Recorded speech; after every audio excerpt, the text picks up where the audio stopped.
All right, good morning, Yisrael. Shalom, shalom. All right, awesome. All right, so today we're in Up to the Challenge, raising teenagers. Raising teenagers. Some of you want to know what kind of soil to put them in and fertilizer to use, and lots of fertilizer going on there, actually, dealing with the teenagers. Okay, so they're self-fertilizing, quite frankly, actually, so just so you know. All right, I don't know where I'm going with this. It's the end of the feast, and I'm already getting a little punchy. Okay, raising teenagers. All right, so we're going to just review real quickly some of the things from the marriage teaching and explain how they fit into the teenager teaching. So I'm not going to go into details like I did in the last class, but just to show you and mention to you that some of those same things apply here, all right? Okay, raising teenagers. So all relationships have in the functionality the idea that two can't walk together unless they have an agreement on how they're walking.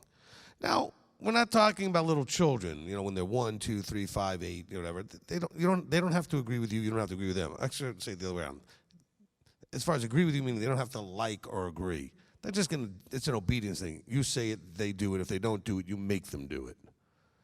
But you can't just do that with teenagers, okay? So now we're getting into a relationship where there's going to have to be some level of agreement. I know it's hard. I'm going to talk about this quite a bit today, okay? But I want you to know that it's got to be a transition that happens. They're transitioning too.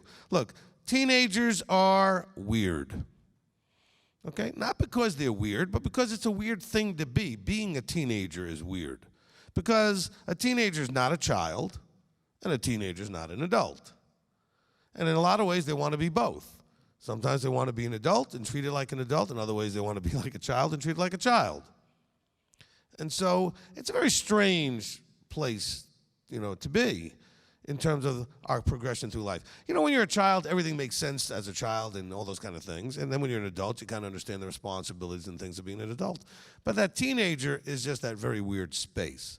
And so if we do have any of the teenagers, well, actually the teenagers are all up in class mostly. So, when you talk to your teenagers, you can even have them watch this and just so they understand that. I understand as I go through this sort of guidance about teenagers how challenging it is to be a teenager. And because they're going through a very challenging transition in life, okay, from child to adult, lots of challenges stress-wise, right? The more challenge, the more stress we generally experience in our lives, especially when we deal with the unknown.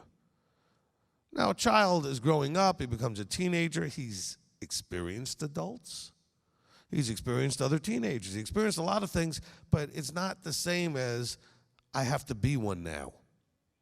And how do I do that successfully? Oh, and by the way, let's just throw in all of the puberty hormonal stuff to make it just a little easier. And we wonder sometimes why it's so rough dealing with teenagers, and it's really rough being one, all right? I know a lot of people like me, maybe in their 50s or 60s, that wouldn't mind being younger, but younger would never go back as far as teenager. None of us wants to do that again, okay? I wouldn't mind being 30 again, but I don't want to be 17 again, or 16 or 50. You understand what I'm saying? Because that was a rough time. Now realize your children, you have to have a lot of empathy for this, they're having a rough time. Even if they don't look like they're having a rough time, because they don't really know what they're doing, okay? When they were children, they didn't have to know what they were doing. And as adults, they know they're going to have to know what they're doing. And now they're trying to figure out, how do I become one of those? How do I become an adult? And so your role is going to transition the same as their role, or their state of being transitions, right? They're not going to be a kid anymore. They're going to ultimately, at some point in the near future, from teenager to adult, right? So we have to also make that shift. We have to transition. We can't treat them and act with them like they were children anymore. But we also can't expect fully and treat them fully like they're adults. So it's going to be a rough period for both sides of the equation, which is why we get back to the two can't really successfully walk together unless they figure out how to do it together, all right? And that's what we're going to be talking about quite a bit. Okay, so when you are going through this process, we'll take the things from the last class. I want you to learn your children. You do that through observation. You should be paying attention and knowing what, most of you observe and get just frustrated with all the things that they're doing that you don't want them to do, or how they're being that you don't want them to be that way. No, but just learn your children. Because for you to be able to work together and to have any opportunity for success, you have to then learn them so that you can adjust how you approach them. I'll say this as humbly as I can. I think I'm a master educator. And what I mean by that is I have a skill that when I talk to someone in an educational way to help them understand something, to teach them something, especially if it's one-on-one, I can alter and adjust everything I'm saying to a form that you can receive. And when I teach big groups, I say things multiple times in different ways, knowing that it will work differently for different people, but I'll find a way that works for you. You all have to become somewhat master educators or advisors with your children. You have to learn them so you can figure out what approach works with them, okay? So like when I was homeschooling my children for the first time, I realized very quickly that with my son and with my daughter, the same approach would not work the same on both of them.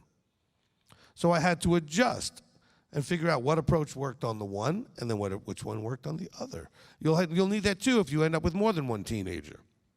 I've got two, they're both teenagers, right? I got a 16 and a half, and I got one that'll be 18 next month. And so, but they're different. I've got a boy and a girl, so they're different. I've got just two, they could be both boys, both girls, wouldn't matter. They're different, okay? So you have to learn, you have to pay attention and learn your children who are now going to be your teenagers, who eventually are going to be adults. And you have to adjust to them. Your whole life, they've been forced to adjust to you, right? When they were little, they were like, do what I say, And they might cry a little bit or argue a little bit, but ultimately they did what you said because they knew they didn't really have a choice. And then you get a teenager who's starting to realize, one of these days I get to make my own choices. And they want to start to learn how to exercise that muscle. And so they say no. Or worse, they say yes and they don't do it.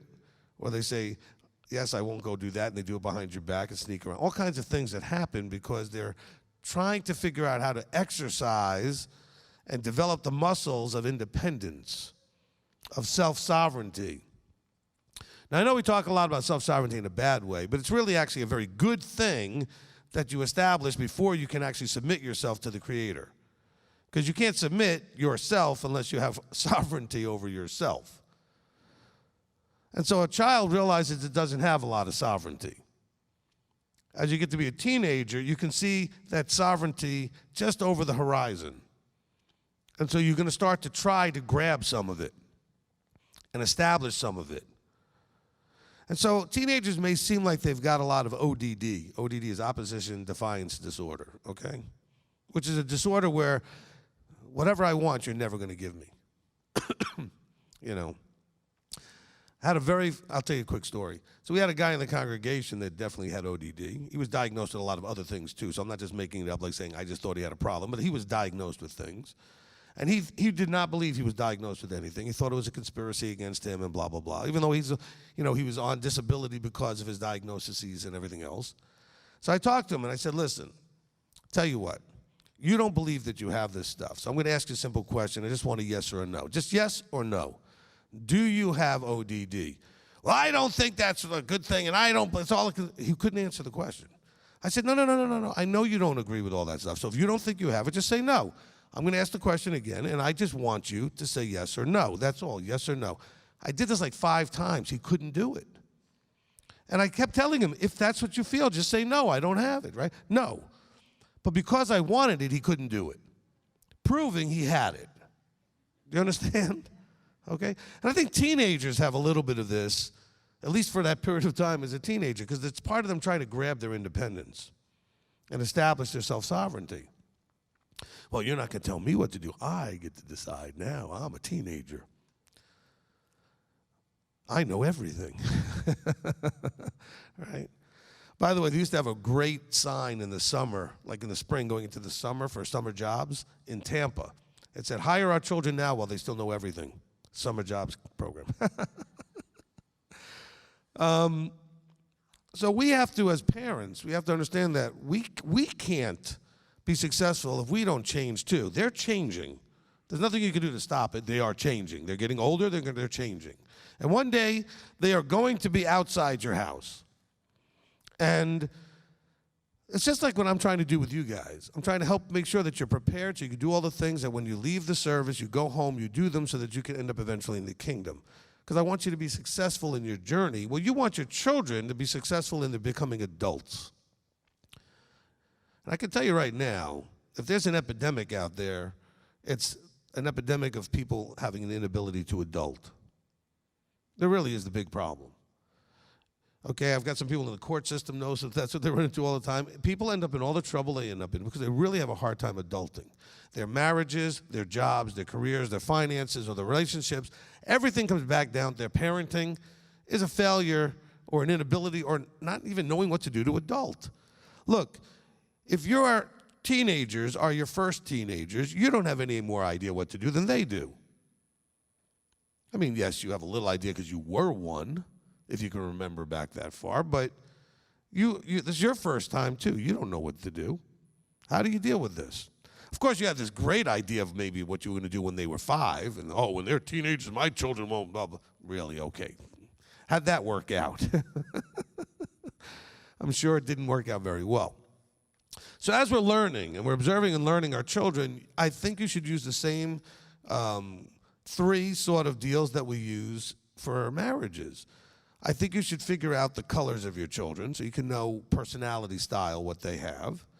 And if you study this out enough, you could probably figure out what personalities are without them taking the test. Because especially for the teenagers who don't have a lot of life experience, some of the things that the test is giving you words and stuff, they might not even know what they mean. We don't have the most highly educated, populace anymore where people actually know the English language and what words mean, and they'll look at I have adults have a problem. They read the 4 words that they have to pick which one is them, and they're like not even sure what they mean. So I'll pick the one I know what it means. Because the other ones, I don't know. So you may have to sit there with them, okay? Or don't have a problem using a dictionary, but you got to know what, when you take the test. But you should understand, if your child is blue, then you're going to need to know certain things about how you work with them. If your child is white, you're going to know they need something. If they're red, if they're yellow, you have to adjust. You can't treat your blue child like they're a white child or white like they're yellow and yellow like they're red. Well, you can't. it won't work. You have to adjust, just like in a marriage. And you should know your best shot of success based on their main driving personality, okay? All right, now, of course, the love language is good too, because teenagers, probably just as much as anybody, if not more, need to feel loved. They may start looking for it in all the wrong places, but they need to feel loved, especially if you're not giving it to them, because you're giving them a hard time all the time, and you were so loving to them when they were tiny, and you hold them, and you did all this wonderful stuff. And then they started becoming terrible 2s, 3s, 5, 8s, 20, 12, 15s. Terrible 2s doesn't ever stop, it seems. Okay, it's just a starting point. And then you started being more interacting on a consistent basis in an adversarial conflict type of thing with them. So they're not necessarily feeling the love. You've got to maintain that communication with your child of love, or they need it, they're going to go look for it somewhere else. Because they need it. This is what gets it. By the way, you have teenage girls, this is the biggest danger to your girls, is that they need this, and they will absolutely go look for it. They also need that sense of safety and protection from a male figure, and so that's when they go and find themselves an older guy who doesn't have any care about that for them, or just wants to take advantage of them. But that's why you see a lot of these younger girls and older guys that you're like, why would she go for him? Because she's looking for a male authority figure to take care of her. You know, some of you may see me with my daughter, you may think, oh, he spoils her and stuff. Well, if you don't spend enough time with her, you don't know that I'm very tough on her too. But I give her all the attention she could possibly want from anybody until she's ready to transition that towards somebody else appropriately. So she comes by me all the time to get her hugs. I always give her her love languages, which happen to be the same as mine, which is physical touch. So I give her the hugs and words of affirmation. So I tell her how proud I am and how awesome she is and things that she needs to hear. So she's not running around looking to get that from somebody else. So I really recommend that you use the same 3 things that were tools I gave you in the marriage class. So do the personality thing. Use that to your advantage in working with each other.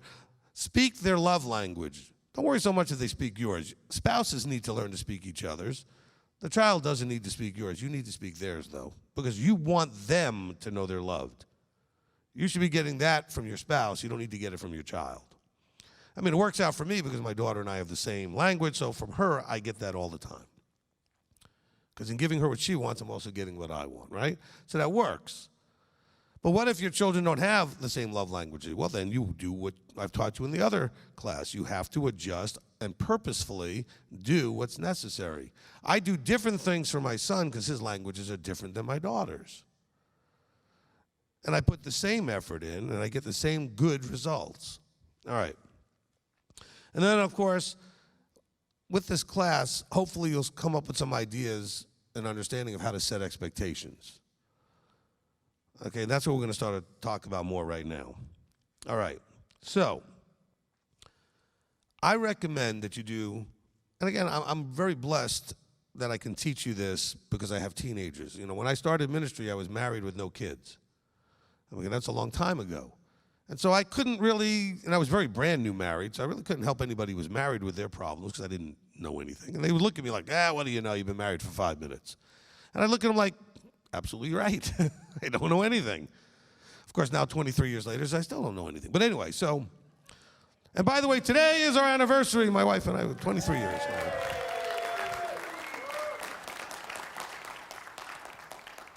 And I'm spending it with you. Okay. Now, we're going to go out later after the last of the scripture readings. So, but, you know, after 23 years, we've learned quite a bit. If we've been paying attention. Sometimes we forget to pay attention, but we've learned quite a bit about each other. And so I know a little bit more when I counsel people now about marriage. And guess what? I've got an 18-year-old and 16-year-old. I know a little bit about teenagers, too. And I've been paying attention, though, not only to them, but to what I've been doing with them that has worked and what has not worked. And trust me, I can own the T-shirts of all the things that didn't work. But I've learned, I've studied, I've approached this. And I found that these approaches work for both marriages and all relationships, their children, etc. Friendships. You have to work these 3 things out. Now, So I recommend to all of you, I don't care how badly you think you've already screwed it up with your children, all right? Step number one is to go sit down with that child and make it clear how important it is to you that you have a long-lasting, great relationship. And they may look at you like, really? Now you're saying that? And you just say, I own that we've not been in a good place, but I own it. Don't blame them. Just say, look, I know where we are. I went to my son when we were very young, when he was very young, and I told him, you know, as we were kind of getting into the beginning of teenager, right, so like 13, I said, look, my father and I never had a relationship that was any good. And I said, I'm going to change that generationally here with you. And I said, you need to know, no matter how this goes, and we're going to have our ups and downs, I want you to know, know that you know how important it is that we figure this out. That's part of why I know what I know, because he was willing to do that with me, to figure this out. And believe me, it wasn't, just smooth sailing all the way along. We've had moments. I've had moments, because of my personality, and I had to go apologize to him, and he's had to apologize to me. But I went and made it clear. Every time we had a problem, I went back and said, I remember what I said? I said, look, it's really important. We need to fix this. Not fix this just like because I said so. We actually have to really fix it, like genuinely fix it. So that's step one, is to help them to understand. And you have to really mean this. They have to see how serious you are, that you need to make this work. If you don't feel that way about your child, this isn't going to work. And it doesn't matter how bad you messed it up. That genuineness will give you an opportunity, hopefully, at some point. And from that opportunity, you can now start to prove you meant what you said. And the more you prove you meant what you said, the more you build trust. And once you build the trust, there's actually a good relationship developing. Because all relationships ultimately are built on trust. Okay, you have to have trust. Marriages won't work if there's no trust. Children with their parents won't work if there's no trust. Employees and employers have problems if there's no trust. Any relationship, friendships won't work if there's no trust. You have to have the trust there. And you earn the trust. See, you didn't have to earn anything when they were 3. I brought you into the world, that's all I needed to do. Now you do everything I say. Stop arguing, smack, okay? That maybe works when they're 3. It doesn't work when they're 13 and 15 and 17. I used all the odd numbers there. That's kind of odd. Okay, so I just want to see if you're awake. All right, so it also affects the 14, 16s in there. Okay, so the odd numbers and even numbers all count. Look, this thing with your children is going to be one of the hardest things that you do. It's also going to be one of the most blessings, the biggest blessings you can have if you can do it. Just like marriage, it's one of the hardest things you can do, and a tremendous blessing if you can figure out how to do it, all right? All relationships are kind of that way. Very few relationships just sort of naturally just exist. So you think, oh, no, I've got some friends. Yeah, but how often do you see them? The ones you see the most are the ones you have the most issues with. The ones you see once a year, of course it goes perfect. You guys only see each other once a year. What's there to mess up? But the more time you spend with somebody, the more you have a chance to irritate each other, disappoint each other, frustrate each other, have each other rub up against some things that irritates you. So let's keep that in mind. You spend a lot of time with your children. They're in your house. Some of you are counting the days, can't wait to leave the house. Now, you may feel that way, but I want you to know that it's still your job to give them the best chance to leave your house ready for what's out there. Okay? It's still your obligation. Okay? So when it says things, it says train up a child in the way it should go, right? So that they won't depart quickly from that path. Your job is to train up. That doesn't mean force up. Educate your children, advise your children, inform your children, but also inform them in a way that you're recognizing that they are going to be responsible. When I tell you, it also will apply to them at some point, that they will be primarily responsible for all aspects of their lives.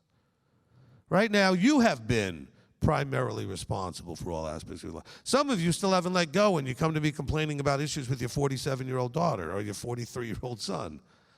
I did the odd numbers again. Okay, so let's understand that at some point they're really not your problem.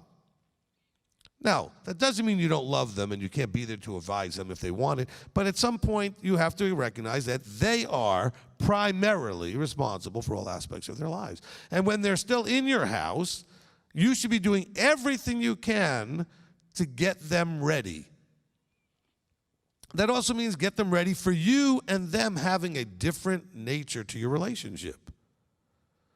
So they know how to work with that relationship, how to take advantage of, I don't mean in a bad way, but to take advantage of that opportunity that you could help them once they transition out of teenager into adulthood. But they need to know that you will respect them as adults and not just treat them like a child.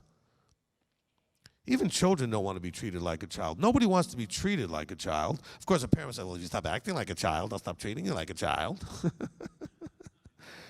It's funny how the parent just sounded like a child. All right? Because you do sound like a child when you act that way. But you're frustrated.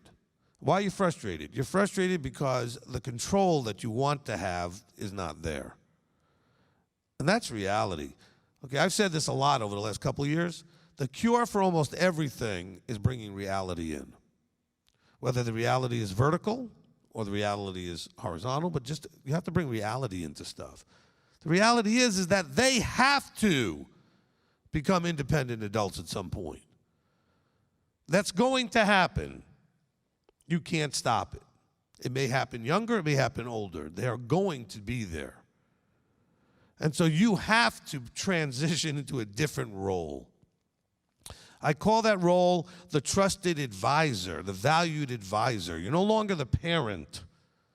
You're still mom, you're still dad, but you're not acting like mom. You're not mothering them. You're not, fathering them. You're not parenting them. You're now someone they go to because they can trust that it's safe to talk to you and that you're going to give them, hopefully sage advice. And they may actually consider your words. Now, in order to do that while they're teenagers, you have to earn these things. That means that you have to be able to sit with your child and demonstrate that they can tell you anything. You need to convince them by your actions that the only really awful thing they can do in your relationship, not in the world, there's a lot of awful things they could do, but relationship-wise would be to hold something back or lie to you. Because the only reason they hold it back and lie to you is they don't feel safe to tell you.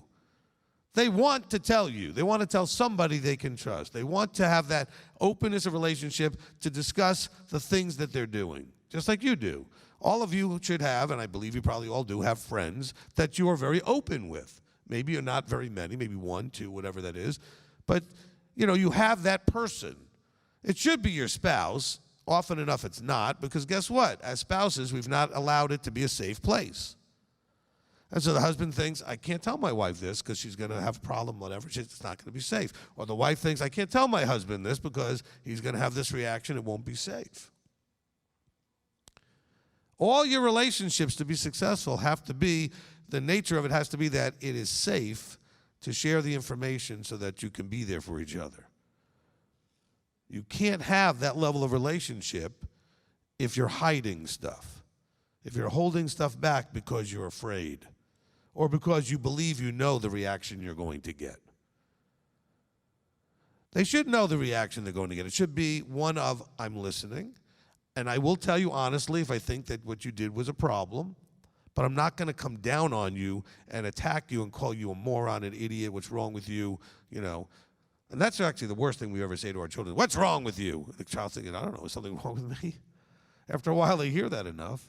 And then they mess up a few times, and teenagers and adults all mess up sometimes, especially as teenagers more often than not because they're trying to figure things out. And the more they mess up, they may start to think, maybe there is something wrong with me. Don't make your children feel that way. Some of you think I'm naive. I know you do, because if I heard me talking, I would think the same thing. When I tell you that, my children tell me everything, and they do. And how do I know, you may think? Because they tell me things that I know they wouldn't tell me. There's no way they would tell me unless I created a safe place to tell me anything. My children have become Catholic. If they forget something, they come back to confess. They'll start leaving the conversation and they'll come running back, oh, I left something out. You know. And I think they really are blessed by knowing they can do that. And they've done a few things where I was like, you know that was dumb. You know that wasn't the way to go. You know that was a mistake. And they do, and they feel bad, and we talk about it. Or maybe they don't quite see it and said, well, I don't really understand why that's a problem. And then we talk some more about it. And I say, look, I'm not going to try to change your mind. I'm hoping that your mind will be open to at least consider what the words I'm saying. That's my relationship with them. Okay? That's my relationship with them. Okay, some of you, have seen that my daughter has been spending time with one of the young men, and they talk to me on a regular basis about where the boundaries are. But the boundaries I'm not giving them are like, you do it this way or I'm going to kill you. They are, I'm doing it this way so that you won't screw up this if this is going to be good, because I don't want you to mess up what you've got going on. This is about them. And I explain to them why it's about them. Otherwise, it feels like it's about my rules. It's not about my rules. I'm giving them guidelines that if they cross them, will only hurt them. It's not going to hurt me. But you don't teach your children that way. It always feels to them like it's about you and that somehow you're going to be mad and you're the one that's affected and you're the one that's going to get hurt. And I tell them, look, if you do this, I'll be disappointed, but it's not going to hurt me. If you do this, this, and this, you're going to hurt yourselves. You're going to take something that could have been great and you're going to wreck it. And I want you to hear that and receive that. Do that with all the things your children do. Help them to understand drugs and sex, the two biggest things that are going to get them in trouble. And understand why. And please, okay, this is really a very strong appeal. This is not going to make sense to a lot of you. Do not, with your uncovenanted, bubble not yet popped child, use Scripture and Yahweh to make your point. Don't. I know that's going to sound weird, because that's not going to make any difference to them. If anything, it's going to get a backlash. If they have not bought into and sold out themselves to the Almighty and put Him on the throne, using Him is not what that's not going to work. Some of you know already. You've tried it. You have to appeal to them from all the other reasons. I give them reasons why sex before marriage is not good, because of what it does to their relationships, what it does to their future and everything else, not because Yahweh said not to. Yahweh said not to still feels like a parent again trying to parent them. They don't want to be parented. They want to be advised. So you need to come up with a way to explain to them why the drugs will be a bad idea, why sex before marriage is a bad idea. Well, all these things are a bad idea because it will hurt them in some way or potentially hurt their relationships or whatever. And don't use the Bible and smack them in the head with it. They don't buy into it yet anyway. So you can't do that. Listen, this is not an easy thing. My wife had a challenge with this in the beginning, and still sometimes does, because it's how she feels about her relationship vertically. And it's very hard for her very blue personality to accept the fact that her children don't necessarily have the same feelings about the Creator yet that she does. And so I have to say, look, you need to make your point in a different way. Because using this way is not opening up any ears to receive what you're saying. So when I sit down with any young couple, and we have a couple of young couples in here that are getting married or planning to get married, they're dating in that direction, I have told them over and over again, I said, look, I want you to have a great marriage. And the last thing I want to have you do is have sex before you get there, and then you can't undo that, and then you feel guilty, and it damages your relationship the whole rest of the time. And every time I meet with them, any of you, I don't care how old you are, by the way, anybody I meet with that I'm talking about them getting married, and I know the marriage is like, say, a couple of months off or whatever it is, every time we meet, I'll say to you at the end of the conversation, don't mess this up. Don't mess this up. Be patient. I don't care if you're in your 40s and it's your second marriage. I say this to everybody. Don't mess this up.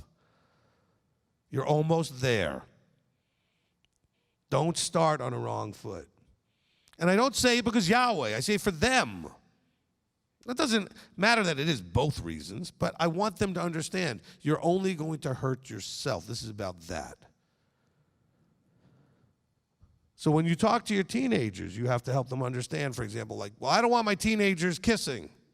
That's good. Why don't you want them kissing? You have to have an answer for that. Why don't you want them holding hands or whatever you don't want them to do? Where are you going to draw your lines? I've had this conversation, so I'll give you some answers.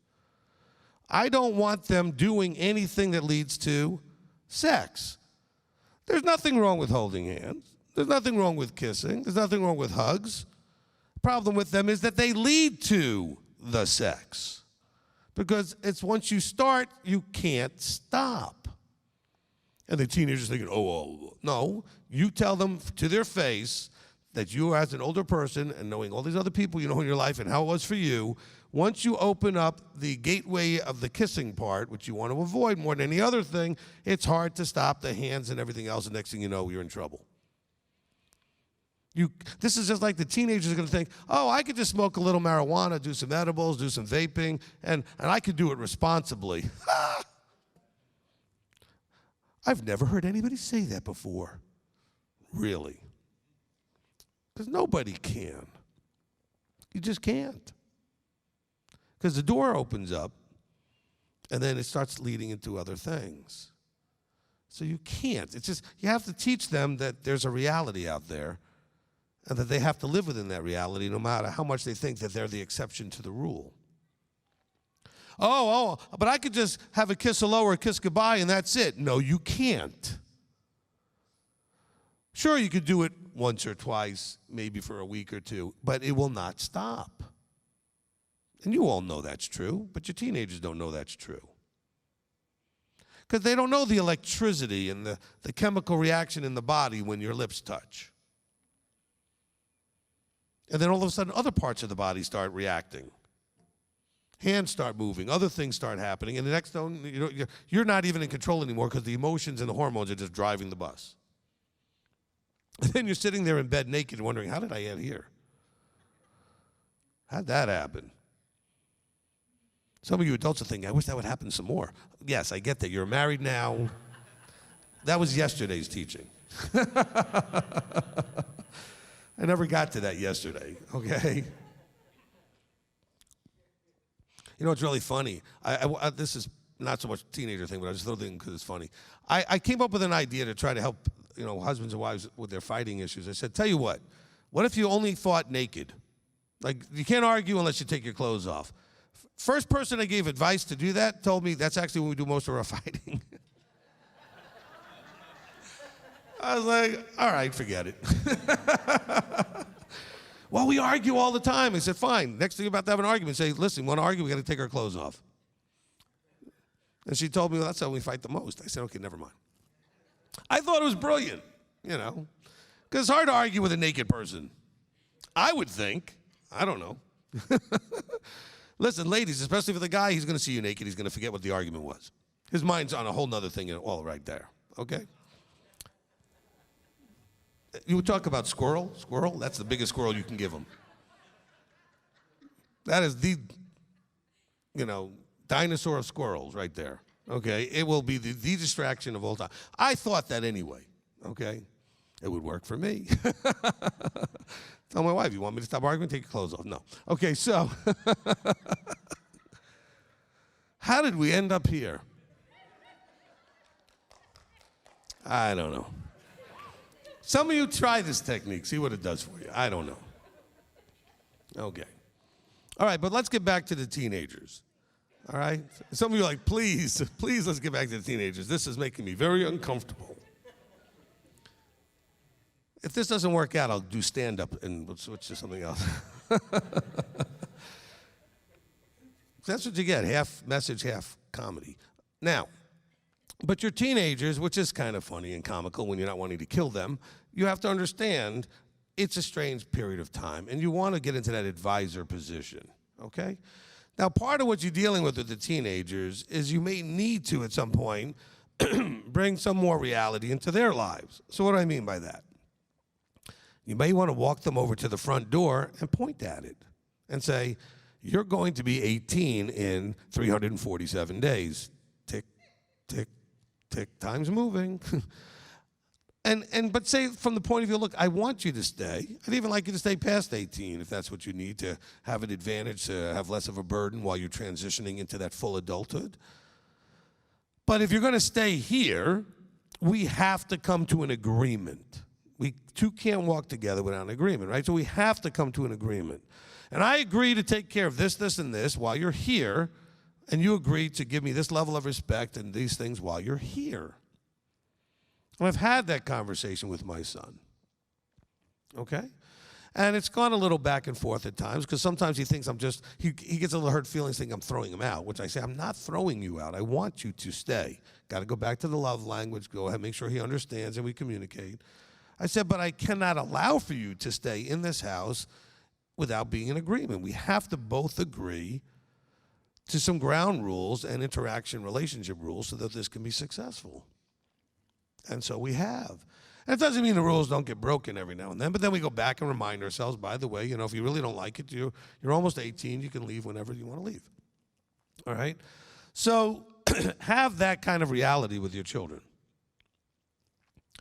You need to truly embrace, as the adult, as the parent, the limit. Remember we talked about this a couple of weeks ago. I felt like Abba gave me this idea of one of the best tools to be successful in reality is to recognize the limit to which you can affect it. Now, I know there's a lot of people out there, with the secret and the manifesting your things into well, look, you can affect your reality, but only to some degree. But we're talking about affecting your reality is what they're talking about, not affecting other people's realities. And so you can't make the children do anything once they're teenagers. You really can't. And the more you try, the more you make it worse because they're going to bring it all, whatever they're doing, underground, and you're not going to know. They're going to hide everything. If your child tries to experiment with drugs, you want to know. And don't flip out and kill them. Talk to them. Be there with them. If your child slips up into sexual things, you want them to tell you so that you can be there for them and help them with it. And by the way, almost all of you, I'm guessing here, would be magnificently huge hypocrites because you did all those things yourself anyway. So instead of getting so angry with them, help them from your experience understand why you now know that was dumb. That wasn't a smart thing to do. Because most of you have done some drugs. Most of you had sex before you got married. Most of you understand these things. And so you can say to your child, I did this, and I can tell you now, I wish I hadn't. And this is why. And not because I realize it's against Torah. Don't use that answer. Unless your child is, like I can use that with my daughter. Can't use it with my son. My daughter, as you see her up here, she's not up here just because she's my daughter and she has a talent to sing. She's been connected to Yahweh since she came out of the womb, since probably before. She is so connected vertically. Okay? When she was in elementary school, before we took her out of public school, they were going to have a father-daughter dance at the school on a Friday night, daddy-daughter dance. And of course, if you know my daughter, she's a daddy's girl, through and through, skin to bone, right? She's daddy's girl. So she was so excited with the idea that I would take her to this dance. So I sat her down and I explained to her. She probably was like 8 or 10. And I said to her, I said, look, it's on a Friday night, it's Shabbat. And as soon as I explained it to her, she said, oh, no, we can't do that. Okay? That's where she was. Not because I made her that way. That's just where she was.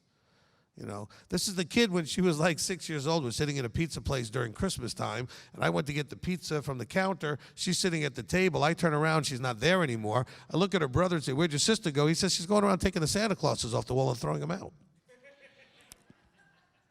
Now, bear in mind, she's never seen me do it, and she's never heard me talk negatively about that stuff except to say that it's not true, that it's a made-up thing, right? That Santa Claus doesn't exist. So she understood, but she was peeling them off and throwing them out.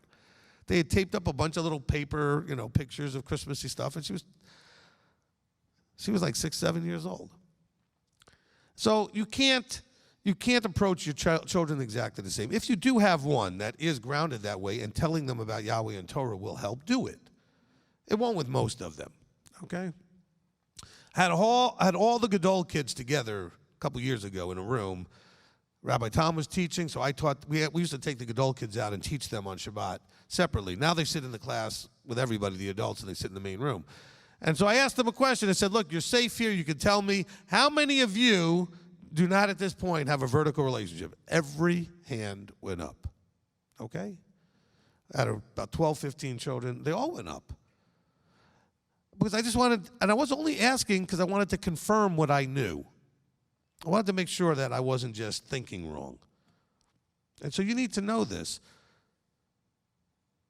They're not going to have the same understanding you have just because they're your child and you raised them that way.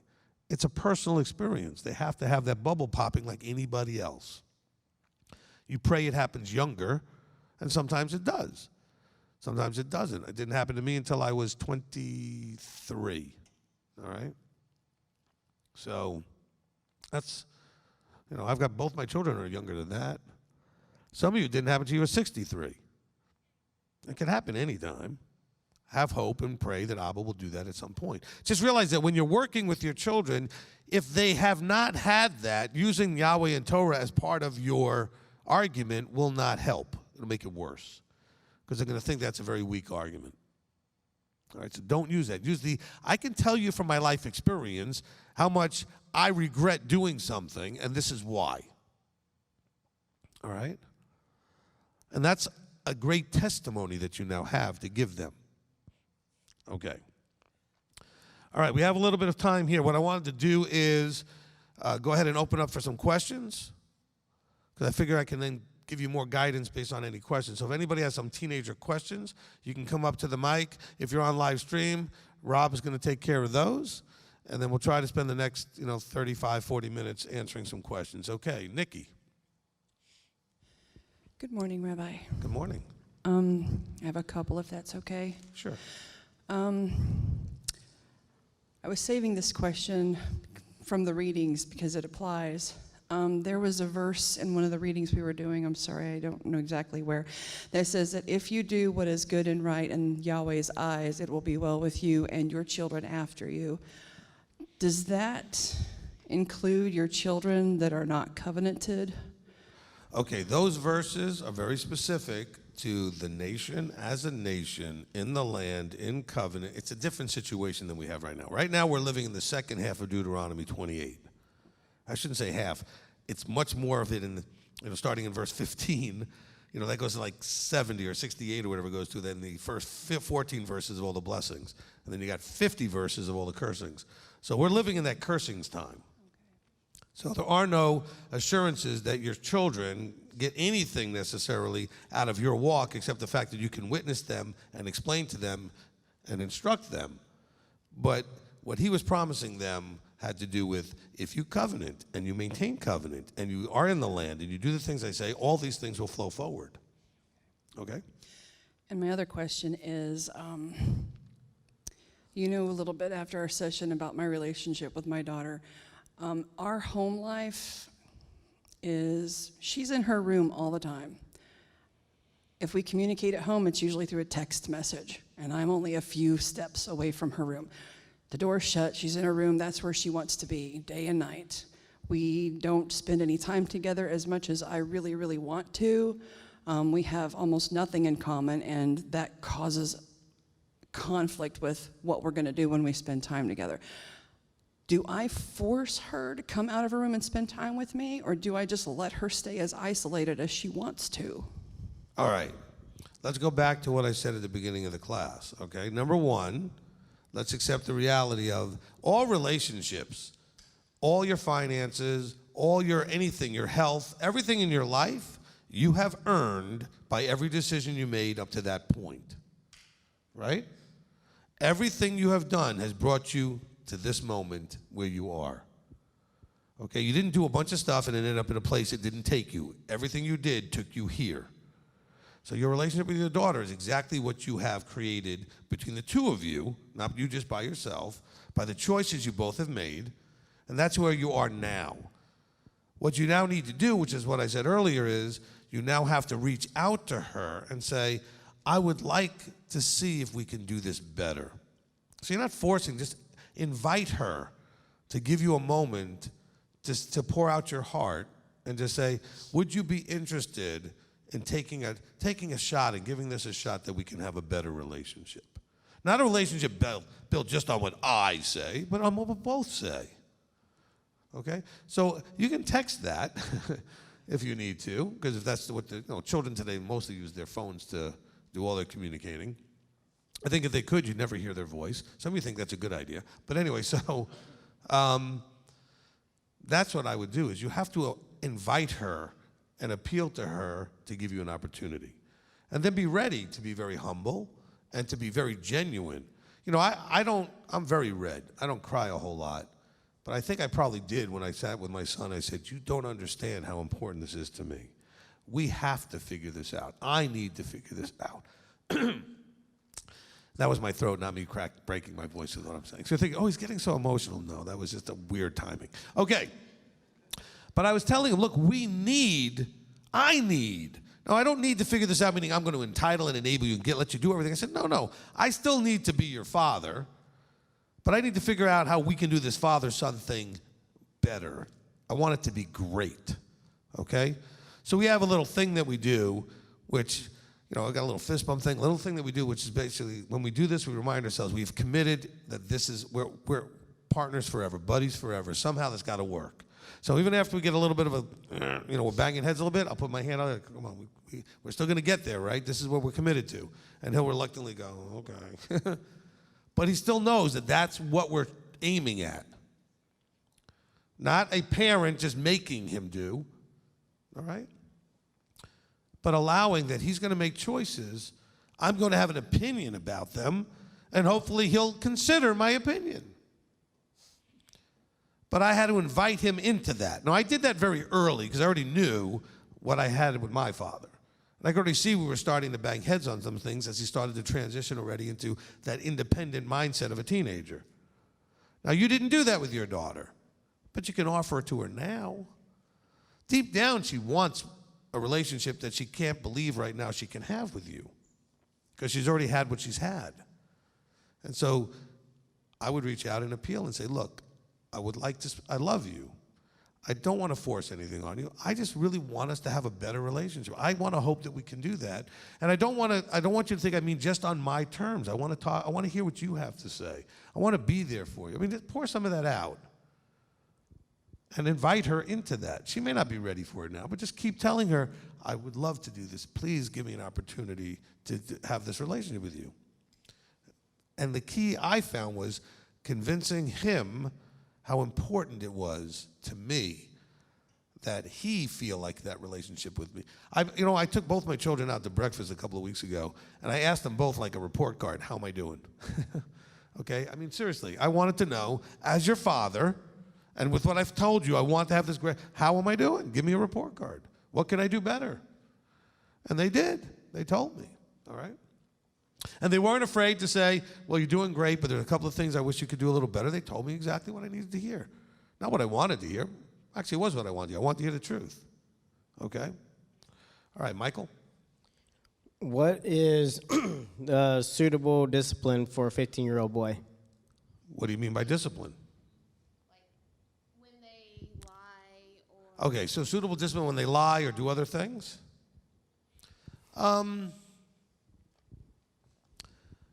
I think that when it comes to discipline, you have to really tailor it to the child, okay? I mean, I have a daughter that if she knows how disappointed I am, that's enough discipline, because she wants so badly to be the apple of my eye and not disappoint me, that kind of thing. You have a child that's not the issue, then you may have to say, look, if you do things, I will take away things, okay? That's the only thing you can do. And so their addiction to the phone or the computer or some other thing, and you say, look, we have to have an agreement. I agree to let you have these things, but you have to agree that you're not going to lie to me. If I catch you lying, then you broke the agreement. You break the agreement, that's where these things are going to go sideways, okay? But you have to know what works for your child. So it has to be something that they care enough about that it works at some level of leverage. But you know what? Once they're 15 and 16, that doesn't really even work. Okay? So really what you do discipline-wise, it's not so much discipline. Go back to the appeal. Something went wrong. You lied to me, which means that something is still wrong in our relationship that we need to fix. Stop getting so angry and offended with what they do. That's really what the problem is, isn't it? We get angry and offended. They lied to me. I can't believe he lied to me.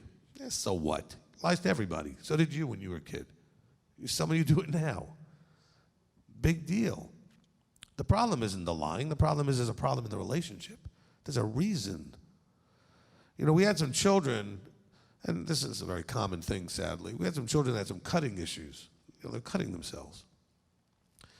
And I brought that to the attention of one of the parents, you know, and I told the parent, I said, look, do not be angry with your child. And they were looking at me. I said, because you're mad that they didn't tell you and that they were doing this. I said, no, you should be trying to figure out why they didn't tell you. You have a problem in your relationship. Your relationship has something that's not where it needs to be, is why you don't know.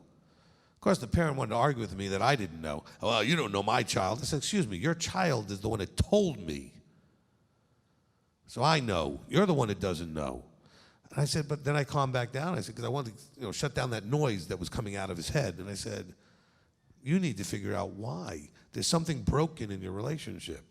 That's not maybe the right reason why the child was cutting, but there's a reason why they weren't telling their parent. Now, it could have also been part of the reason they were cutting. But, you know, you have to, when your child is lying, rather than thinking about disciplining them, it really doesn't work. It just makes them angry and more adversarial. So don't just, I think punishing has very limited value. Because you can't really punish them in any real way anyway. Rather, I would sit with them and try to figure out what you need to fix so that they don't lie anymore. Does that make more sense? The punishing really doesn't work. You all know that. I've taken away phones. I've taken away computers. My son has taken his whole arsenal of computer, electronic, everything, and put it in a basket and gave it to me, and it made no difference. Okay, eventually I gave it back. Because by the way, if you do take anything away, take it away for whatever time you say, and take it away for that time. Do not give it back early. Otherwise, it was a waste. If I tell my child, that's mine for the next 2 days, it's mine for the next 2 days. There's no shortening of the next 2 days. It will be at least 2 days. All right? Okay, so hopefully that answered that question. Okay, next question? Actually, let's go to live stream before we run out of too much time, and then I'll come back here.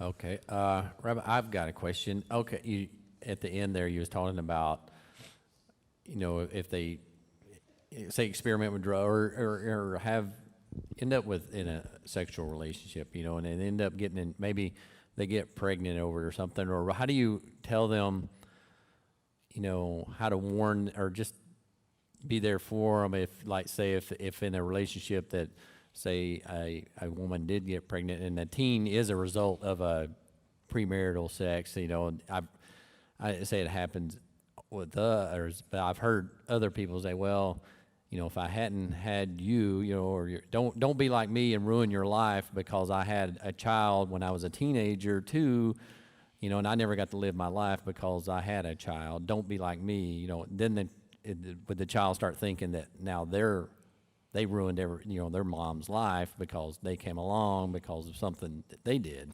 So where do you find that balance is to make sure that they don't feel like they are the reason why? Excellent.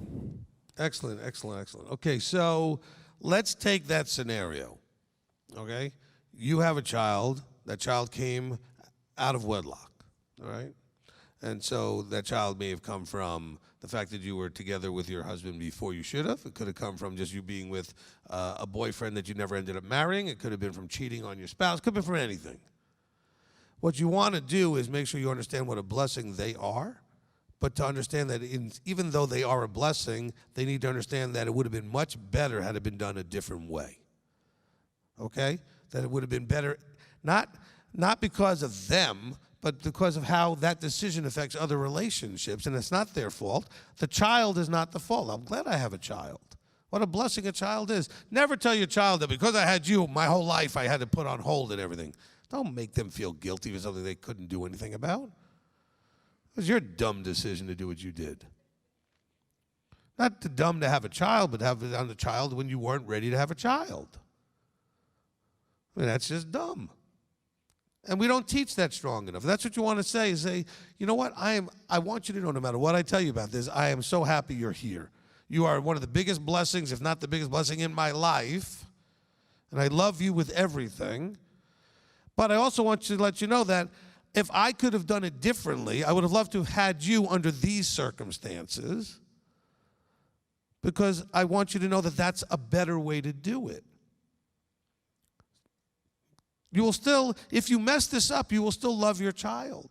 But it will be more challenging in all your other things because you chose to do it in an inappropriate way. So it will never be a blame of the child. It's your choices. I made a wrong choice. It gave me a great blessing, but it was a wrong choice. Because a lot of people look at it like saying, oh, well, you did this, and look, you're happy, and everything's good. But there's a better way to do it. And so it's a hard little thing. You have to continually watch their face, watch their body language, see if they're starting to feel awful and guilty and the problem. Don't ever do that to your kids. You know, be really careful. If you're a husband and wife and you're fighting, those kids are going to think it's their fault no matter what you do. So you got to really be careful to make sure they understand that, hey, dad and I or mom and I are having a problem right now. This is not about you. This is not your fault. Oh, but you're arguing about me. Well, it's still not about you. It's because dad and I or mom and I, whatever it is, we're having our own issues. We're not walking together, and so we're trying to sort that out. Otherwise, they start to implode, and their self-image and self-worth goes down into the pits. So, yeah, this is a tough one. But somehow you have to convince them. Because, look, imagine you smoked and did other drugs and whatever you did when you were a kid, and you did all the sex before you got married and everything else, and here you are looking like a very successful person with a nice house and a nice car and a nice job and a nice family, and they go, well, it seemed to work okay for you. And then you have to help them understand that, no, I got here in spite of all that. It would have been easier to do and more appropriate to do differently. You don't know all of the challenges that I went through. You see me now, here, with all of this. But now I'm Torah observant, and I've got a vertical belief, and I live life in a different way than I did when I was doing all that other stuff. And most of that stuff I did before you ever existed.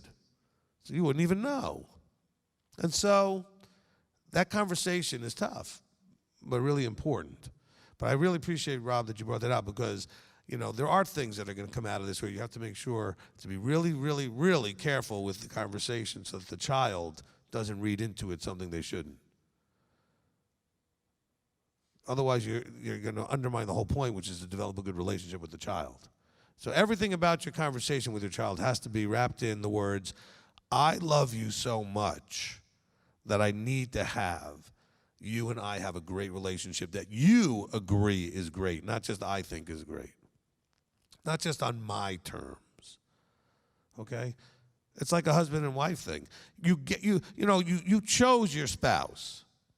Some of you are wondering why you did that. I understand that. But you chose your spouse, okay? You didn't choose your child. But you still get a choice. When they get to teenager, you still have to choose to have a relationship with that child that you already have a relationship with. Somehow it turns into that. When they were little, they didn't have a choice. They needed you because they didn't know anything in the scary world, so they would cling to your leg and come running and hide behind you and everything. And now you look around, you can't find them. They're hiding in their room all the time, or they're out going somewhere, who knows where they are. What happened to that kid that clung to me? You know, and I always knew where they were. Well, you now have to develop a relationship by agreement as opposed to a relationship by default. And so you have to appeal and say, you need to hear. I want you to look me in the eye and hear me. I know I've screwed this up. That doesn't change that I love you so much. And I really, really wish we could figure out together how to have an appropriate relationship. And I apologize that I've screwed this up. I didn't know how to do it. I did the best I could, not having any idea. I didn't have any examples, like Nikki in your case, right? I never had an example. I never saw anybody do any of this stuff. Right? Clueless. And the kids looking at me like, yeah, you're clueless. Okay, good. Let's start from there. Okay? But that's all you can do. Okay, Rob? It's good stuff. Anna Uden, what is submission supposed to look like when there is severe abuse coming from the parents? I'm not even sure understand that question. Okay, who's doing the submitting? As far as the child, what is submission supposed to look like with the child? If the abuse is coming from the parents? I don't have a follow. Yeah, no, maybe she'll come back. Maybe she'll have to come back. Ask her to just reword the question with more clarity. Okay, next. All right, from Judah's daughter, question: If my husband and son do not believe, would I be considered a sinner if I leave the home? You know, and there's a caveat: my son is a teenager. If you leave, I don't understand. Leave the home as in leave the marriage, or leave the home and go to work. I don't know what that means. Look, there's no Torah instruction where it's a sin when it comes to certain things in your relationships. There are things that are just not to your advantage to do. They're certainly not helpful. Okay? So like having both parents work and the child come home and then kind of raise itself, well, that's not a sin, although it's not helpful. And so things that would be not advisable to do. So I wouldn't, package it that way. And if you have, look, and let's make this teenager conversation, not about covenant or anything. If the husband and the son are not covenanted, that's not relevant to the trying to figure out a way to have a relationship with them. You still have to figure out so two could walk together in some sort of agreement. It's just another piece of the puzzle is whether you're in agreement about covenant or not. It's just one more element that you have to come to an agreement on how to walk. Okay? So if we're not both covenanted, we have to figure out how we can walk that together and agree on how we're going to do that, even though we're not walking exactly the same. But we can still come to an agreement of respect on how we do that. Next question. One more from Rob.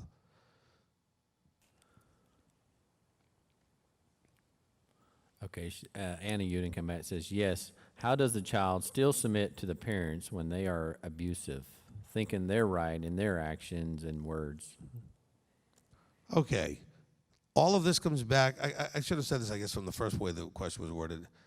You have to understand that we're now talking about submission and bringing that into this. And submission has to be voluntary. You can't force submission. You can't demand submission. Everything Yahweh gives us is voluntary submission, right? He gives you an opportunity to submit to him. He's saying, however, if you want this and this, you must submit. You don't have to submit, and then you don't have to have all of this. And so that's really how you would work with a child generally about submission, is saying, look, it's an agreement more than a submission. Say, look, you agree to do these things that maybe you don't want to do, or to stop doing some things you want to do because you want them, but you agree. But you're going to submit to my authority here, and I'm going to clothe you and feed you and give you a car or whatever it is you're going to do to them or for them, okay? And so there's a submission that comes from that. Now, as far as abuse, that sort of misses the point of the whole thing. The whole thing is that we have to go in a loving way seeking to develop a relationship. So if there's abuse, none of that's happening. And so I don't think if you're abusing your child, you should have any expectation of anything out of your child, except that you're creating a real problem for them in their future, because you're creating all kinds of psycho-emotional damage that's going to be really hard to fix. Okay, Nikia? I have two more questions, if I may, please. Try. Well, we're running out of time, but go ahead. Okay, I'll try to make it quick. In the 7 years I've been raising my daughter alone, like you said, I don't know what I'm doing, but every time I think I'm learning to do something better and I make changes at home and try to apply that, as a teenager right now, it's getting more difficult because then she'll come back and throw in my face, well, you need to make up your mind, you're fickle because you'll allow this and then now all of a sudden you don't allow it, or, you promised you weren't going to do this, but now you are. Like, how do I respond to that? Okay, you say, number one, you're absolutely right. because we never established the relationship. So if you establish a relationship that you're going to work together to figure this out, that means that you're going to try some things, and you're going to say, look, we'll try some things, and some of them will work, and some of them won't. And then we'll make adjustments, and then it won't look like you're fickle. It looks like you're making adjustments, because that's what you're doing. But you have to package it so she knows what label to put on what you're doing. Instead of you just randomly trying things and just seeming like you're changing your mind, it's now in the package of, I don't know what I'm doing, and you don't either, and this thing has not been working for all of these years, so we are going to try some things. And if they don't work, we're going to change and try something else. Then it's not fickle, then it's part of the program. Up to this point, it's been an unagreed to, you haven't agreed to that as a program. So it appears to be that. And it may actually have been that to some degree. Oh, I don't know, I said no, and now I say yes, and I said, I don't know what I'm doing. Okay, so if you're doing it by agreement, then you both expect that there will be adjustments. That some things that you said no to will now be yes, some things that yes might be no, some things that were never might be now occasionally or maybe or something. But you're going to do it because you both know that's what you're doing. Does that make sense? Yes. And my second question is, and if I'm allowed, I don't mind being open about it. We both have been diagnosed with certain mental health disorders. Mine is borderline personality disorder. She's done a lot of research on that, and I won't say what hers are, but she has several. And she comes back to me and says, well, when I've researched, you've got one of the worst mental health disorders there are, and it makes me feel sorry for you, so it helps me to be more patient with how you are. With those barriers, because they do cause barriers, trying to be on the same page, I mean, what would you suggest we do with that? Okay, so first of all, I'm going to disagree with you. It doesn't cause barriers. You have chosen to allow that information to cause a barrier. Okay, because you could say to her, I'm glad that you've learned a little bit about my challenges, and I've learned about yours, so now let's see what we have to do within that framework, because it's irrelevant. In other words, if I want a relationship with you, and you happen to have whatever you have, I have to deal with it in order to have the relationship. So what it is, and the fact that it's one of the worst, this, that, it's not really relevant. It is what it is.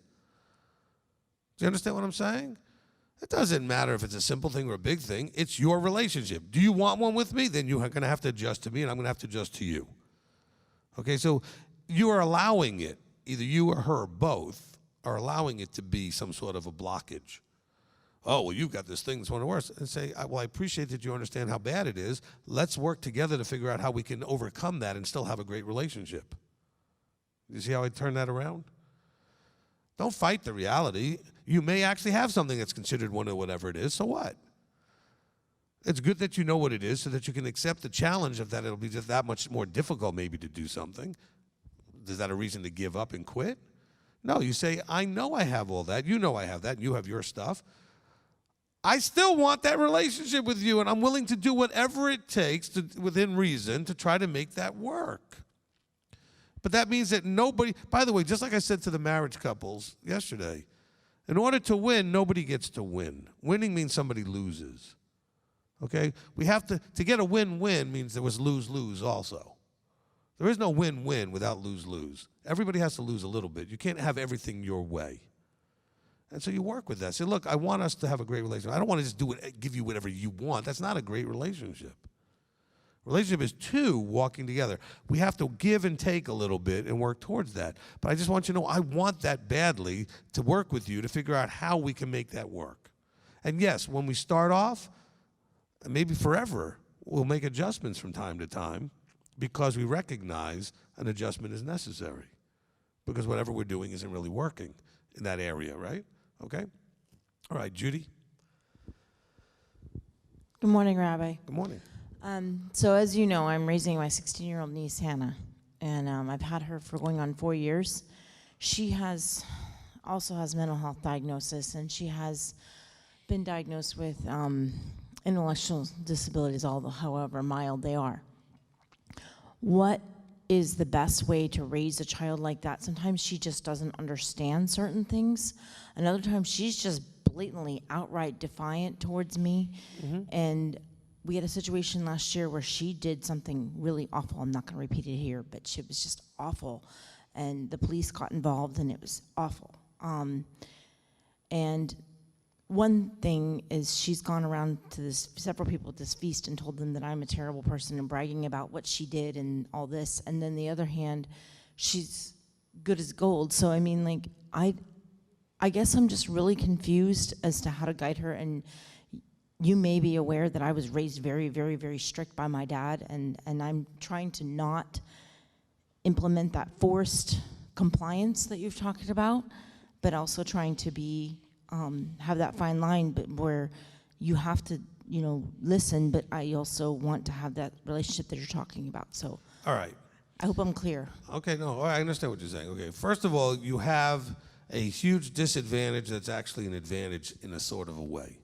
Your disadvantage is that she's not yours. Your advantage is that she's not yours. And the reason I say that is you already have clarity that you must come to agreement to have a relationship. There's no real idea in your head that I'm your mother, you have to listen to me. So now so that's your advantage, is that everything about it is obvious to both of you, has to be by agreement. So now you have to convince her what is to her advantage to have that relationship with you. I love you, I want to help you. I am the mother figure in your life right now, and I can help you if you would let me, but we have to come to some sort of agreement. But it's a little tougher when you have an adopted child, or when for some reason that child has become yours, but it's not yours by birth. There's always that thought in that kid's head, well, I don't have to listen to you. You're not my mother. You're not my father. And then the answer is, you're right, you don't. But you also can get hurt, and bad things can happen, and I want to help keep you from those things and give you some guidance and advice, and I would love for you to consider my words, because I have lived a little bit, and I may know a little bit. All right? And so hopefully that makes some sense, Judy. It's very hard. I mean, when you're dealing with mental health issues, the other part of it is let me change that. When you're dealing with any kind of handicap, any limiting factor, physical or mental, emotional, you have to know what you're dealing with, understand what they really can and can't do to whatever degree. And that doesn't mean what they can or can't do ultimately, but you have to understand this is what they can or can't do now, and this is likely the limit of where they can get to, so at least I can help them push in that direction, and maybe they get further or not in whatever the handicap is, but you have to adjust to that, all right? And the last thing is, I know this is really, really hard. I'm not being sarcastic, I'm being very serious. You have to have a really thick skin. Your children are going to say all kinds of things you don't want them to say about you, and you can't let that hurt as much as it does. They're just lashing out of their own pain, right, out of the abundance of the heart. And so the easiest target that they can point at that makes sense to their other children around them is to point at the parent and blame the parent. Husbands blame the wives blame the husbands, parents blame the children. Everybody blames the closest thing to them, all right? So I know that's awful, and it hurts when you know that my child or this child is out there saying what an awful parent I am. Well, in her perspective, the only way she's processing and dealing with what has been her experience is to point a finger. Now, you may not have been the world's best parent, but that doesn't mean she should go around telling everybody you're the worst parent, okay? But don't be as hurt by it. You can't control it. Look, part of living in reality, again, is recognizing the limit to which you can control it. You can't control that. What you can do is sit down and let her know, by the way, I understand that you were saying these things, and I want you to know it really hurt my feelings. I know I've not been the best parent or perfect, but, and then they may actually feel bad realizing they hurt your feelings, as opposed to you going, I heard you told other children, what's wrong with you? You can't embarrass me like that with your mouth, right? You're screaming at her. That's not going to get anywhere. Okay? That's the way you were raised. That may have worked with you. It's not going to work with her. Okay? Better for you to sit down with her and say, I know that you're in a lot of pain. You're not with your mother. There's a lot of really awful things that have gone on in your life. I've tried to now take you in. I don't have the experience with a teenager with you like that I want, with all the things you have. I mean, you're not my child, but but you're related to me, and I love you. And we're learning. Both of us are learning. And I just want you to know, when you tell other people these things, it really hurts me, because I am trying. Instead of arguing whether or not you're a great person and deserved it or not, just say, I'm trying, and it really hurts me. And I really wish that if you really had a problem with what I'm doing, that you'd only share that with me and let me try to fix it. You don't have to tell your friends that. It really hurts my feelings. Okay. All right, you're welcome. Okay, Pete? Rabbi, as a grandparent, you haven't really touched on this, but very often grandparents hear things from our grandchildren and teenage grandchildren that will confide in us things that they would not dream of confiding in their parents. Is there a point at which our loyalties to our grandchildren have to yield to the parents? That's the dilemma there, is knowing. For example, if you have parents of this child who are agnostic or atheist or have no interest at all, or their walk is completely contrary to ours, and the children come to us with questions about our walk, do we honor their parents or our children's wishes with regard to that, or do we respond to those questions and try to provide some answers in our walk with them? All right, that's a really good question. Actually, there's sort of two levels to that question. One is sort of if things come up that they're sharing with you that are like life experience that are just, maybe they're letting you know that they ran into some drug things or sex things. That's one thing. And the other thing is when they're asking you about the walks. It's two different issues. All you grandparents out there, and I know this is hard, you're not their parent, the kid. You're the grandparent. So you have to be careful that you're not usurping. Within like the same 6-month period, I was at both my wife's parents' house and my parents' house with my children when they were little. I mean like 5 or younger. And in both houses, one of the parents, my parents or her parents, one of our, the children's grandparents, went to discipline the child right in front of one of us. And I looked them both in the eye in both houses and said, "Excuse me, that's my child, not yours. I'm right here." Now, I don't have a problem with a grandparent if there's nobody around and they see something that they think might need to be done, and I understand that. But we have to be careful that we don't overstep the relationship. They're not your children. Oh, but they're my grandchildren. They're not your children. They're there for you to enjoy, and that's about it. Okay? Now, however, what if the child is asking you spiritual questions? And you should have a relationship with your children to say, how would you like me to handle if the children come and ask me these things?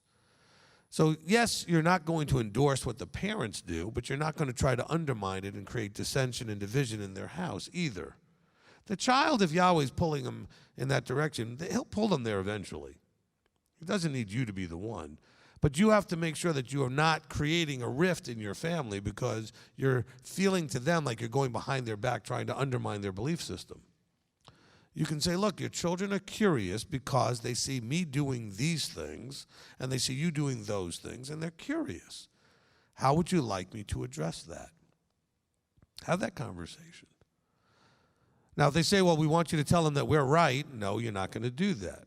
But you could also not tell them that they're wrong either. You can appeal and say, what I'd like to do is just explain this is what I do. And this is why, because I believe this is this or whatever. But don't say it in a way that makes the parents look wrong directly. You're not saying they're wrong, I'm right. Don't create that problem. Don't call what the parents are doing pagan and this or that or the other thing. Just say, where I'm walking and trying to get right always to Philippians 2:12. I'm trying to do what's pleasing in the sight of God. This is how I understand it. Your parents are doing the same thing. This is how they understand it. And we're just doing it a little different. And as you get older, you'll get to figure out for yourself how you're going to do it. Does that make more sense? Okay? Now, what if it's one of those other life things? They feel safer with you. They're not telling their parents something, and they tell you something about what's going on in their life. That's when you go to the parent, and you don't out the child, but you say to the parent, the children have expressed some things to me that you may not be aware of, and it may be because they have the same problem we've been talking about all this time, which is they've not created the safe place where the children feel safe to come to them. And then encourage the parents to do exactly what I did with this class. Have them watch the class. I never mentioned that this is a Torah-based thing at all in the class. Matter of fact, I said keep that out of all of this. Okay, which everybody's watching online going, why is he telling us to keep Torah out of it? Because you're talking to people that are not in it. Your children, by default, are not just by default in it. And so you can't just do it that way. But you can't just go, look, your child has a drug problem. Now, unless there's a problem bad enough that you need intervention with it, and you say, look, there's an intervention problem. Because now you're going to cut off the children from talking to you. What you can do is say, look, the children have become very comfortable talking to me. I'm respecting their privacy. But I just want to encourage you to make sure that whatever they're talking to me about, I hope they're talking to you about, you know, and that kind of thing, and make sure that you're developing that relationship. It's a little tricky because that could still go back to the children saying, well, what are you telling Grandpa? Oh. And that could be tough because they're never going to tell you anything again. Which really isn't necessarily terrible because they really shouldn't be talking to you anyway. They should be talking to the parents. But, you know, just kind of working that out. That's a tough one. That's a real tough one. Okay. Next, John and Laura. Hello, Rabbi. Get 2 for the price of 1. 2 for the price of 1. It sounds like let's make a deal. Hey, one thing I noticed you said is that I used to hear a lot growing up, a family thing that we heard was, what ails you? What ails you? And I get to thinking, you know, after all these years, maybe there is something that ails me. Maybe there is something that's wrong with me. So I can appreciate what you say about how, you know, I don't want to shame my child. I got to watch the tone I talk to him in and how I speak with him. And that doesn't come natural to me at all. And my parents, I'm the way I am because of the choices I've made. I can't blame my parents for it. But I've learned a lot of things from the choices my parents have made bringing me up. And I praise Yahweh and thank Him for having a wife that can reveal things to me that I don't see. And I'm going to give it to her from there. Thanks, honey. I just wanted to share that I've thankfully done a lot of the things that you are recommending. After doing it really wrong for a long time, our son was adopted as an infant and had significant attachment issues. He's not in this walk. He respects what we do. But I've learned to liken it, and maybe this will help someone else, liken my relationship with him or my interactions with him like to water. I'm always looking for a way to glide around his defenses or just find a way in that even if it's just a little crack, to be able to keep moving and shaping who he is. He's now 18. And I used to be like a fire hose or a rushing river. Now I like to think of it as a hot tub, okay? When he does something that freaks me out, scares me, I won't name those things in case he ever watches this live stream.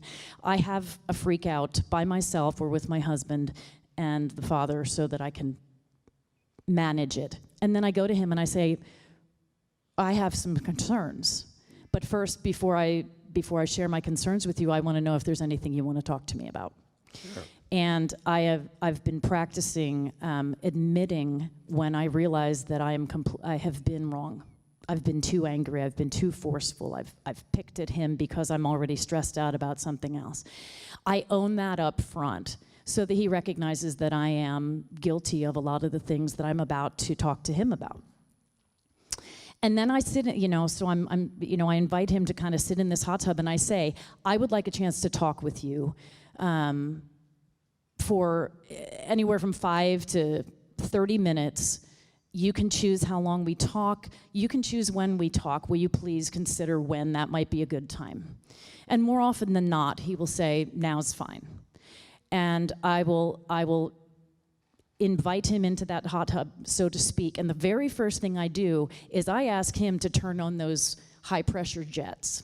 And I will take the sorest parts of me and I will allow his words to pound on the sorest parts of me because I know that I need to relax in those areas. I need to feel that pain in order to soften and find improvement within myself. Okay. And awesome. Yeah. So anyway, I just wanted to share that. I don't know if that helps, but he's become much more pliable and much more agreeable as a result because we don't need to force communication on him, and he seems Right. to be very Okay, so open. what's the key is you learned, you observed and you learned and you adjusted. Yeah. Okay, so that's the key. Look, you should know when you talk to your child what every body movement means, what every tone of voice means. Okay, I know when my son is dealing with a little depression or whatever. I mean, it's body language and stuff that I recognize. And then I go over, and I know it's not going to work, but I want to make sure he hears it every time. I said, I'm here. I'd like it, what's going on? Talk to me. And he's like, and then I'll go back and say, come on now, you need to talk to me. But I love you, and I'm here. And eventually he'll be ready, and he'll just start talking to me. Mm-hmm. But I keep gently, not so much expecting it to work, but to keep reminding him, I'm aware that you're not they're in some sort of pain. You're in suffering right now. I'm aware of it. I love you, and I'm here. And when you're ready, I'll be here. But so I don't push you need to talk to me. You need to talk. I did that in the beginning. It did not do any good. Okay? So now I just want to make sure he knows I'm paying attention and that I care and that he stays in a safe enough place while he's processing what he's processing so that when he's ready, I'll be there. Unfortunately, for some of you, that may be a real challenge if your son is like mine and the conversation usually starts after midnight when he finally is ready to talk. But it's just being available. But I'm not just available. I keep reminding him very gently, hey, I know you're dealing with something. What is it? What's going on? Okay, I love you. I'm here.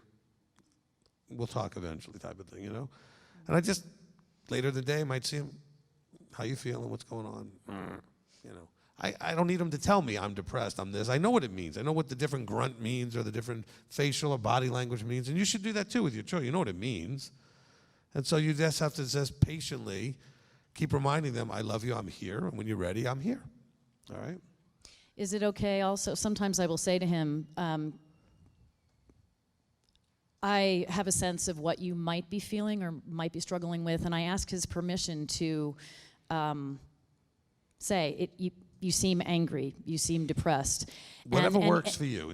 It's not Yeah. like there's a right way. If that Right. works with you and him, it may not work with the next person, but yes, if it works. Look, you are learning and observing and adjusting to your child. I'm not telling you exactly how to deal with that, except that you have to deal with adjusting to whatever they are and what works with them. Try things. Some of them will work, some of them won't. If you see something working, keep doing that. If you see something not working, stop doing that. It's really what we're talking about here. And stop being hurt and offended, as Laura was mentioning, how hard that is. Listen, this is going to be, at times, really tough. You made lots of mistakes in your life, and you think, well, I survived and everything else, and then some of them damaged me and scarred me and everything else. But this is someone you love so much. You probably loved them more than you loved yourself back then. And so it hurts more. And so, especially if if you're a good parent in your heart, you want them to be safe. You don't want them to be in pain. You don't want them to get hurt. And so you feel and empathize with all that. And so all you can do, and we're going to end with this because it's already after 12. Okay, all you can do is the things that I told you here. Love them, but you have to convince them that you love them. Not just say the words. And the way you demonstrate that is by saying, I need us to work this through. Ask the child, look, do you think I'm a bad parent? Oh, yeah, you're a bad parent. Okay, fine. What would it be like if I could be a good parent? What would that look like? How can we get there? And not just only on your terms, because I have to, this has to be a two-way relationship. And be willing to hear some stuff, even if you think they're wrong. Well, you're this and you're that, and you don't think you are. It doesn't matter. They think you are. And so you have to deal with that reality in their head, because to them it is reality. Look, one of the things I learned from my father, didn't learn a whole lot of things necessarily, but he told me always, perception is reality. Whatever that person, it's not what you said, it's what the person thinks you said that matters. These are the kinds of things he taught me. Brilliant stuff, simple stuff. So please don't argue with somebody's reality. Their perception is their reality. Now, in discussing, if they allow discussion, they may come to realize they didn't see reality correctly. But you can't just yell at them and tell them they're wrong. How many times did you tell somebody, they said something happened, you said, that's not what I said, and they just immediately say, oh, you're right. That never happens. They go, no, that's what you said. You argue back and yell. No, in their mind, that's what happened. Whether it happened or not isn't relevant at that moment because you believe one thing, they believe the other, and there's no fixing that unless you de-escalate it and talk about, you know what, let's not worry about what I said. Let's talk about it now again, and let me help you be clear what I really mean and want you to hear. Whether I said it or not, let's just start here. Right? These are things that you can do. A lot of you need that appeal to the child, can we start today fresh? I know how bad it's been up to this point. Can we start today fresh? Amen? Amen. All right, well, I pray. Let me pray. I'll do it this way. Father, we come before you. And Father, I pray that all of us here will be able to express our hearts properly towards our children and be able to make the effort to have the appropriate relationship with our children so those children would have us to their benefit in their lives so that we can become their valued advisors, that they will always recognize and appreciate the love we have for them. And may we accept our failings, our inadequacies, our ineffectivenesses up to this point as parents and continually strive to be submissive to you, Father, in how you treat us as children and how you love us and have compassion and patience and all that stuff that you have for us, that we may pour that forth on our children. So, Father, we want to thank you for the opportunity to experience parenthood as we look to as the ultimate parent, so that we can understand a little bit of what it's like when you watch us, your terribly rebellious, disobedient children, and understand how frustrating that must be for you and how much that hurts. So, Father, we thank you for the opportunity and look to you to give us the strength and wisdom and discernment to go and apply what we have by observing and by learning and adjusting into the relationships we have with our children so that they may be ready, healthy, and prepared for when you open their eyes and their ears to come and serve you. So, Father, we thank you, we praise you, and we give you all glory and honor in the name above all names, Yeshua our Messiah. Amen. Amen. Amen. All right, we will be back here at 1:30 for our last Torah reading day.